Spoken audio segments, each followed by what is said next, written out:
অনুভূতি কেমন আর জয়ের আশাবাদী কতটা হতে পারছেন আজকের এই দল দেখে? আমি মানসিকভাবে খুব শান্তিতে রয়েছি এবং মানসিক শান্তি যেটা কোনো কাজে প্রয়োজন আমি আউশ গ্রামের মাটিতে পা দেওয়ার সঙ্গে সঙ্গেই পেয়েছি এবং আউশ গ্রামের মানুষের যে আবেগ সেটাই বুঝিয়ে দিয়েছে আগামী দিনের রেজাল্ট কী হতে চলেছে। মাননীয় মুখ্যমন্ত্রী মমতা বন্দ্যোপাধ্যায় এবং আমার নেতার অভিষেক বন্দ্যোপাধ্যায়কে আমি এখান থেকে প্রণাম জানাই, ধন্যবাদ জানাই। আমাকে এখানে প্রার্থী হওয়ার সুযোগ করে দিয়েছেন। আর আউশ গ্রামবাসী আমার প্রত্যেকের সঙ্গে যারা রয়েছেন সুসম্পর্ক, আত্মিক সম্পর্ক আমার রয়েছে।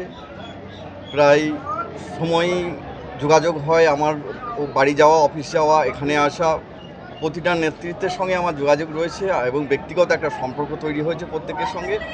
আশা করি জয়ের ব্যবধান অনেক বাড়বে। এসব সন্দেশ মানুষের কাছে কি মুখ নিয়ে যাবেন? কি মুখ নিয়ে যাবো বলতে কি বলতে চাইছি।